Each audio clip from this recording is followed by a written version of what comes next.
ይሄ መንግስት አጨብጫቢ እጆችን እንጂ አሳቢ ጭንቅላቶችን ሞጋጭ ጭንቅላቶችን የሚፈልግ መንግስት አይደለም። ትችት የሚፈራ እንደዚህ አይነት መንግስት በታሪክ ገጥሞኝ አያውቅም።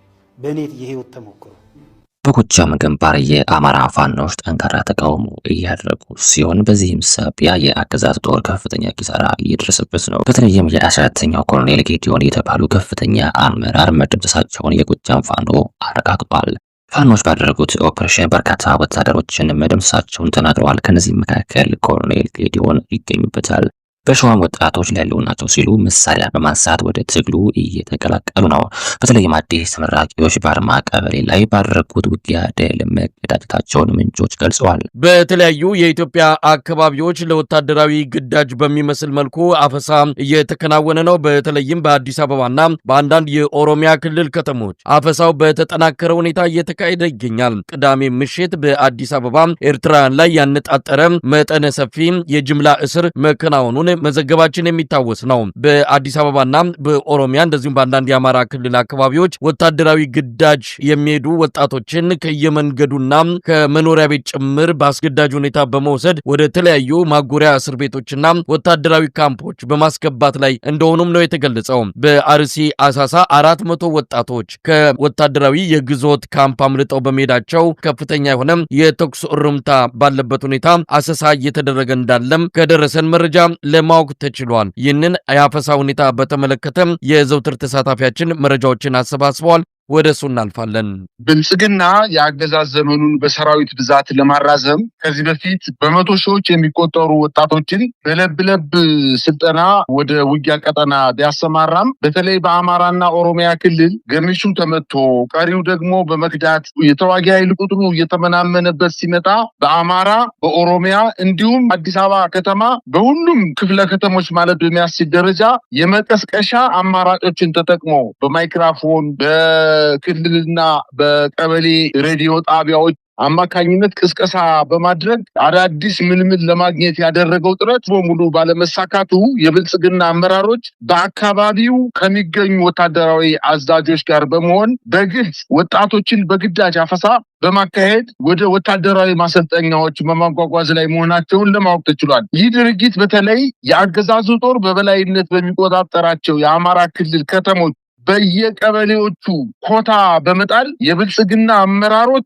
ለውትድርና እድሜያቸው ያልደረሱ ታዳጊዎችን ከእናቶቻቸው ጉያ በመንጠቅ ድብደባን በመፈጸም ወደ ስልጠና ለመውሰድ ከፍተኛ ርብርብ እያደረገ ሲሆን በጣም የሚያሳዝነው ቤተሰብ መስርተው ልጆችን ወልደው ቤተሰቦቻቸውን የሚያስተዳድሩ ጎልማሶችን ጭምር የዚህ አፈሳ ተጠቂ መሆናቸውን ለማወቅ ተችሏል። ይህ በእንዲህ እንዳለም በኦሮሚያ ክልል በሚገኙ ሁሉም ወረዳዎች ላይ የብልጽግና አገዛዝ እያንዳንዱ ወረዳ 2000 አዳዲስ ምልምሉ ሰልጣኞችን እንዲያቀርብ በታዘዘው መሰረት እድሜያቸው ያልደረሱ ታዳጊዎችን ጭምር በጎዳና በትምህርት ቤት በመዝናኛ ቦታዎች ጭምር እየታፈሱ በፋብሪካ መጋዘኖች እና በጊዜያዊ ማቆያ ጣቢያዎች እየገቡ ሲሆን ይህን ተከትሎ ወላጆች ልጆቻቸውን ከትምህርት ቤት በማስቀረት ከአፋኝ ታጣቂ ኃይሎች እይታ በመደበቅ ላይ መሆናቸውን ለማወቅ ተችሏል። በጎጃም ያለው ሁኔታ ከቀን ወደ ቀን እየተባባሰ መጥቷል። የአማራ ፋኖች ቁርጠኝነታቸውን ከፍተኛ ከመሆኑ የተነሳ የአገዛዙ ጦር ከፍተኛ ኪሳራ እየደረሰበት ነው። ይህ ኪሳራ በቁሳቁስ ብቻ የተወሰነ አይደለም። የሰው ኃይልም ከፍተኛ ጉዳት እየደረሰበት ይገኛል። በተለይም የአመራር ደረጃ ላይ ያሉ ከፍተኛ መኮንኖች መገደልን የአገዛዙን ሞራል እያሽቆለቆለ ነው። የአማራ ፋኖች ይህን መሰል ተቃውሞ ማሳየት የቻሉት በምን ምክንያት ነው? አንደኛው እና ዋነኛው ምክንያት እየተባለ የሚገኘው ለአማራ ሕዝብ ያላቸው ጥልቅ ፍቅርና ሀገራቸውን ከወራሪዎች ነፃ ለማውጣት እምነት እንዳላቸው ተገልጿል። በተጨማሪም የአካባቢው መልክዓ ምድር በሚገባ ማወቃቸውና ከአካባቢው ህዝብ ጋር ያላቸው ጥብቅ ግንኙነት ለድላቸው ትልቅ አስተዋጽኦ አድርጓል። የ14ኛው ኮሎኔል ጌዲዮን መገደል ለአገዛዙ ትልቅ ድብደባ ነው ተብሏል። ምክንያቱም ኮሎኔል ጌዲዮን ከፍተኛ ልምድ ያለውና በአገዛዙ ዘንድ ከፍተኛ ተቀባይነት የነበረው መኮንን ነበር። የእርሱ መገደል የአገዛዙን ኃይል እያሳጣ ከመሆኑ በላይ የአማራ ፋኖች አቅም እየጨመረ መምጣቱን ያሳያል። ይህንን ድል ተከትሎ የአማራ ፋኖች ያላቸው ሞራል ከፍ ብሏል። አገዛዙን መደምሰስ እንችላለን የሚል እምነት እንዲያድርባቸው አድርጓል። በሌላ በኩል የአገዛዙ ኃይሎች ሞራል እጅጉን ተዳክሟል። ምክንያቱም ከፍተኛ አመራራቸውን ማጣታቸው ብቻ ሳይሆን የአማራ ፋኖችን ጽናትና ተቃውሞ አይተው ተስፋ እየቆረጡ ነው። ይህን ውድቀት ተከትሎ አገዛዙ ምን ምላሽ ይሰጣል? እንደተለመደው በንጹሃን ላይ የሚፈጽመውን ግፍ ያጠናክራል ተብሎ ከወዲሁ አስተያየት እየሰጠ ይገኛል። በተለይ ይህ ለአካባቢው አመራሮች ትልቅ የቢዝነስ እድል ፈጥሮላቸዋል። የተጣለባቸውን ኮታ ማሟላት ላቃታቸው የቀበሌ አመራሮች እና ልጁን ማስለቀቅ ለሚፈልግ ወላጅ በስራ ምክንያት ከትውልድ ቀያቸው ርቀው የሚገኙ ወጣቶችን ደላሎች ከአመራሩ ጋር አፍነው ሰዋራ ቦታ በማስቀመጥ ለእያንዳንዳቸው ከ40 ሺህ እስከ 100 ሺህ በማስከፈል ለተጓደለባቸው ለሚመለመሉ ወጣቶች አመራሮቹ አሳልፈው ይሰጧቸዋል። የታፈሰባቸው ወላጆች ደግሞ ልጆቻቸውን ለማስለቀቅ ከነዚህ ስውር ቀጠናዎች ውስጥ ከታፈኑ ሰዎች ጋር በማቀያየር